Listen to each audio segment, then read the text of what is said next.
So I wanted to take a few minutes with this video to talk about 4 interesting PlayStation 5 stories, and if you could hit that like button on the video, thank you to those that do it, and as always, it's very much appreciated. Now the stories I wanted to cover today includes GTA 6 and what's going on over there. One of Sony's new studios is going to be at a dev event next week, the PlayStation 5 could get a new quick play feature, and an analyst company reveals that big games aren't as important with subservices rising in revenue, which is a scary thing to read about, along with PlayStation 5 possibly taking over this year. First, yes or no, are you excited for Grand Theft Auto 6 or not? This isn't a PlayStation title, of course, but Grand Theft Auto is so huge that it doesn't matter. It's crazy to think the last game in the franchise came out in 2013 and the next one is coming out over a decade later. If someone told me this back then, I wouldn't believe them, but here we are. So comment below, yes or no, if you're excited for GTA 6 or not. Let me know down in the comments below.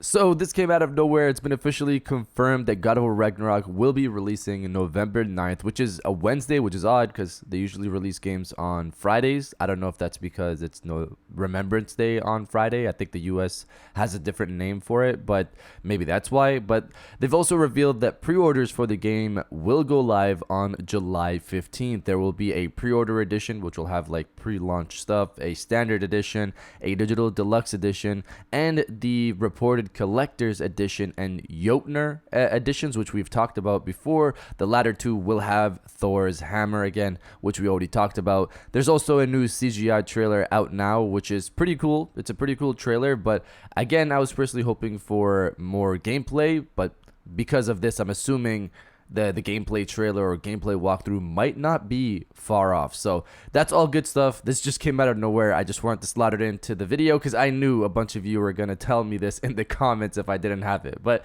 great stuff.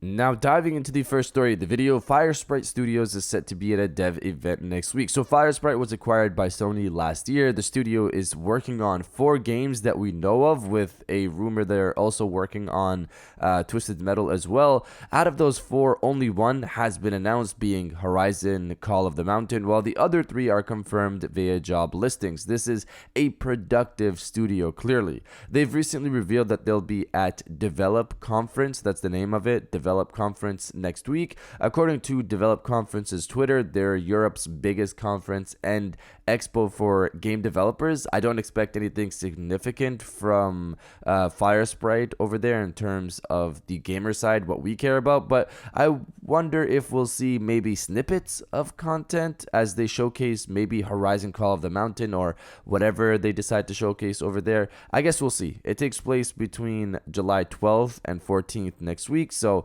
I'll be tuning into whatever Firesprite possibly has there. Now diving into the second story of the video, GTA 6 PlayStation 5 reveal. So this is a quick story, but I was interested in covering it as it sadly shuts down one of the remasters I wanted to happen, but it also points to us possibly getting GTA 6 quicker. So Kotaku has revealed that according to their sources, Rockstar was originally planning to make remasters for both Red Dead Redemption 1 and GTA 4 for current gen consoles, but those plans have been put on the shelf so the developers can focus on GTA 6. So this is both good and bad for me personally, but I'll take it since it still means GTA 6 will possibly come out sooner. Kotaku reveals that Red Dead Redemption and GTA 4 remasters could be back after GTA 6 ships, so that's positive to hear because I really enjoyed Red Dead Redemption and I hope they also remaster Undead Nightmare with it along as well. But again, this means GTA 6 could be revealed sooner than we thought now that they have more people dedicated and focused on the project.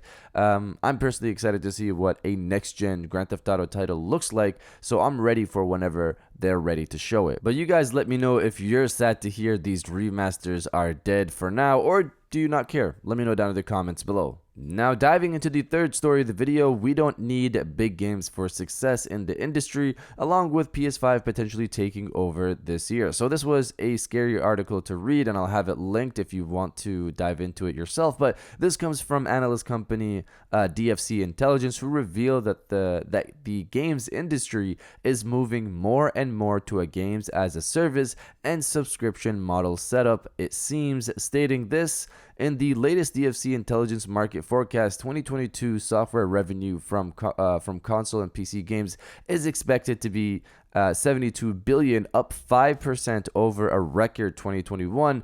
A major driver of this growth is not new releases, but increasing usage of subscription services from Microsoft, Sony, Nintendo, and others. The console games business is expected to see a third of software and service revenue going to Microsoft, Sony, and Nintendo for their game subscription services, Game Pass, Switch Online, and the newly revamped PlayStation Plus. So the scary part for me when I read this is the increased profits from these services with a lack of big games idea here. Could there be a future where we don't see as many God of Wars or Spider-Man titles because the business doesn't deem it viable anymore and would rather focus on smaller games on these services?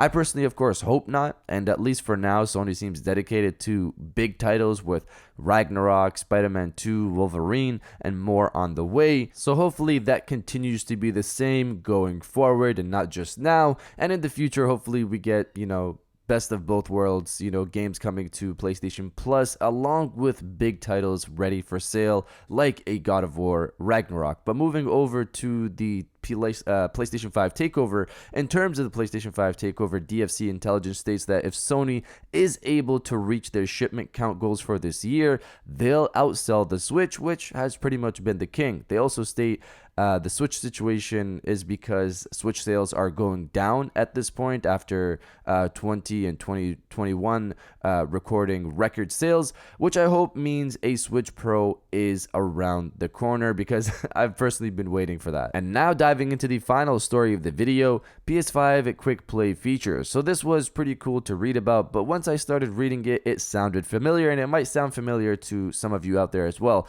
Website Tweaktown dives into a patent from PlayStation discussing what looks to be a type of game slice quick play feature. The idea, as described here by Tweaktown, is to allow people to share game slices like sharing a regular video. If I'm playing this hard boss and I win, I could share the video of my win, but also share that exact moment with all my gear and exact setup for someone else to jump in and play it as well. This would work via the cloud, and I know how people feel about the cloud, but it doesn't change that it's a cool feature. It's also a cool feature that was presented by Google's own Stadia service already, with game state saves where you can share your state via a URL to someone else and they can jump into that moment. I don't currently use Stadia, so I'm not sure if they delivered on it fully, but what I'm reading online after a quick search is that Stadia does have the ability right now for Hitman 3, but it apparently takes you to the beginning of the mission, not the exact spot the previous player was at, so it's probably still in the works to get it to work as originally promised. Regardless, I'd personally use this feature whenever it comes out to the PlayStation 5, or if it ever comes out to the PlayStation 5. But you guys let me know if you'd use this game state sharing feature or not. Let me know down in the comments below. And if you guys did enjoy this video, please hit that like button as it always helps, and subscribe if you're new. I got new videos every Monday, Wednesday, and Friday, and now I'll check you guys out on the next one. And welcome back to the after show. This is the part of the video where we have a little fun down in the comments below. If you're old, welcome back. If you're new, welcome. For today's thing, what I want you guys to do is to body, obliterate, destroy, and overall harass the comment section with "We need more big games." If the industry thinks that, the smaller games will suffice for the subscription services and people will be fine with that, I'm not one of those people. I need more of those big games. If you're on the same boat, destroy the comment section with "We need more big games," and I'll definitely heart those comments like I always do because I appreciate everybody who stays to the end of my videos. And now I'll check you guys out on the next one.